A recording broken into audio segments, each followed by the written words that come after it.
বন্ধুরা, রায়পুরের শহীদ বীর নারায়ণ সিং ইন্টারন্যাশনাল স্টেডিয়ামে আজ যা ঘটেছে তা শুধুমাত্র একটি ম্যাচের ফলাফল নয়, এটা একজন ক্রিকেটারের ফিরে আসার লড়াই, আত্মসম্মান আর ধৈর্যের গল্প।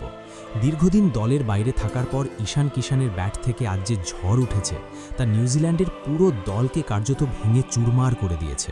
আজ ঈশান কিষান আবারও প্রমাণ করে দিলেন, সের যতদিনই অনাহারে থাকুক, স্বীকার করতে সে কখনো ভুলে যায় না।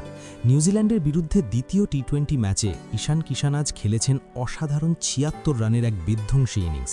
মাত্র ৩২ বলেই তিনি এই রান করেন, যেখানে তার স্ট্রাইক রেট ছিল অবিশ্বাস্য ২৩৭.৫০।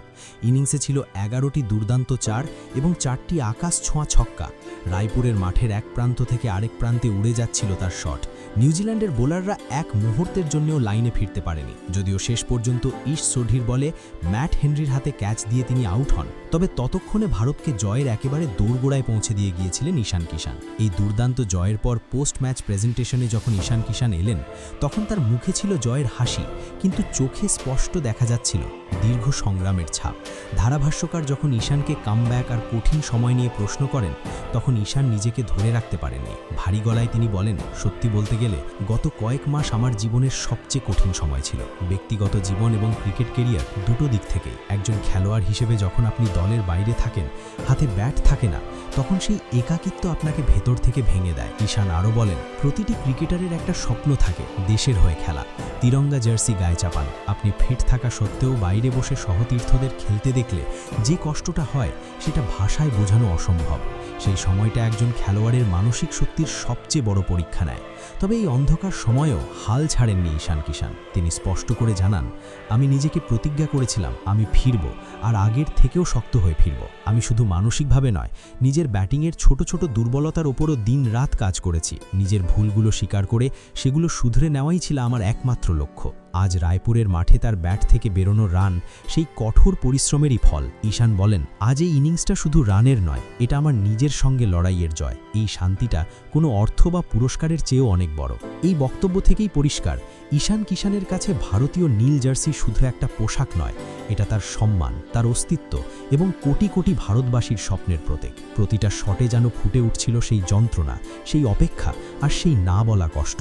এরপর নিজের সাফল্যের পেছনের মানুষদের কথা বলতে গিয়ে ঈশান কিষান গভীর কৃতজ্ঞতার সঙ্গে স্মরণ করেন রোহিত শর্মা এবং মহেন্দ্র সিং ধোনিকে। তিনি বলেন, আজ আমি যে সাহস নিয়ে খেলতে পেরেছি, তার পেছনে রোহিত ভাই আর ধোনি ভাইয়ের শিক্ষা রয়েছে। রোহিত ভাই সবসময় আমাকে শিখিয়েছেন, চাপ যতই থাকুক, নিজের স্বাভাবিক খেলায় বিশ্বাস রাখতে হবে। মহেন্দ্র সিং ধোনিকে নিয়ে আবেগাপ্লুত হয়ে ঈশান বলেন, মাহি ভাই শুধু একজন অধিনায়ক নন, তিনি আমার গুরু।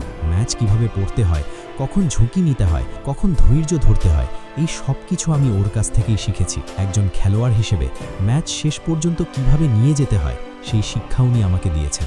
বর্তমান অধিনায়ক সূর্যা কুমার যাদবের প্রশংসা করতেও ভোলেননি ঈশান। তিনি বলেন, আমি বিশেষভাবে সূর্যা ভাইকে ধন্যবাদ জানাতে চাই। যখন আমি অনিশ্চিত সময়ের মধ্য দিয়ে যাচ্ছিলাম, তখন উনি আমার উপর বিশ্বাস রেখেছিলেন। একজন অধিনায়ক হিসেবে উনি আমাদের মানসিক স্বাধীনতা দেন। সেই বিশ্বাসের কারণেই আজ আমি মাঠে এতটা নির্ভয়ে খেলতে পেরেছি।